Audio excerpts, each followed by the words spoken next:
are in very senior cabinet level positions. And I think that just reminds us what we always have to remember is people get too focused on individual personalities and not enough on policy, even in the Trump administration. I mean, clearly, except possibly for Treasury a little bit, tariff belief is a litmus test. And our understanding is the new USTR, based on his behavior and statements last time he was in and since, is a true believer in tariffs.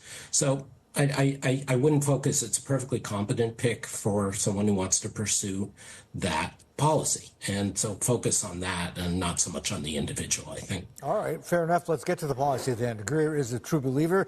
I get that. You've got Lutnick at Commerce, and he's going to be the export, or rather technology export control guy. Treasury.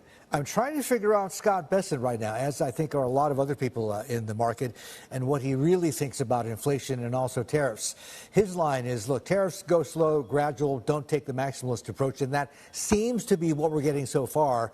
Plus 25 on Canada, on Mexico, and these are allies, and this is head scratcher, right? And plus 10% on China. What is actually the end game? Because folks are talking about, and I think you guys have as well, at Peterson, because he came out with a very interesting working paper on the economic implications of Trump 2.0, which is pretty much becoming required reading in all trading rooms there right now.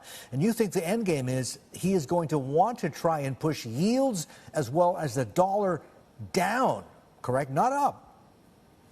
Yeah, and thank you for citing our work. I think it's a good touch point for people available at Peterson Institute, PIE.com. But the main point is that even if you push up tariffs and you're trying to reduce the trade deficit, when you do so, you tend to push up the dollar. If you cut taxes and you don't fund it fully with other revenues or other spending cuts, you tend to push up the dollar. If you are busy creating global uncertainty, which is a stated strategic tool of this incoming administration, you tend to push up the dollar. And so on balance, just as you had in that clip with Alan Blinder, other things can come into play. We could have an AI revolution. We could have a real backlash against deporting migrants. But most of the things they're talking about doing will push up the dollar. And that's why we think that the trade deficit isn't going to go down very much, no matter what he extracts, whatever the Trump administration, I shouldn't say he, extracts from Mexico, Canada, China. The other thing, I think you just put it very right, which is what is the end game? And that was always the question with the Biden people as well in Trump first term.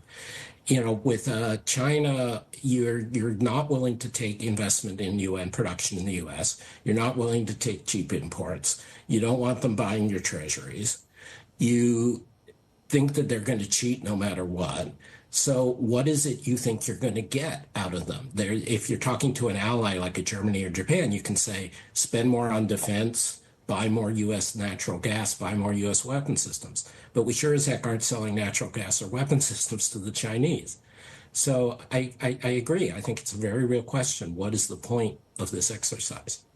Yeah, I mean, it could be soybeans, though, and we sell more soybeans to them than we do ships, actually. Yeah, but here's the thing, getting to that end point, right, driving yields down and driving dollar down, a lot of folks think that the way that's going to happen is, and I'm sure you've read that piece in the Financial Times a couple of days ago, is through sort of a modern-day plaza accord, right, where the U.S. and China get together, they agree to this grand bargain to devalue the dollar. Is that just wishful thinking, or how likely is that, do you think? I think it's unlikely, and I think it's a mistaken wish. The underlying economic dynamics that you expect to see a dollar overvalue when you've got this kind of trade conflict, when you've got loose fiscal and tightening monetary is coming. That makes sense, but this isn't 1985 or 87. You're not dealing with just Japan and Germany, who were militarily dependent on the U.S. and who represent a huge amount of global markets in the dollar. You're now looking at not just China, but a huge number of countries in Asia and the Middle East that have very large dollar positions, most of whom are not allies, and certainly not as close allies as Japan and Germany. And just imagine the optics in the markets and for U.S. foreign policy if the U.S. is begging China to reduce the value of the U.S. currency, reduce the usage of the U.S. currency. So you can say that there's reason you'd want a plaza to drive down the dollar if this all plays out, but it's not going to work.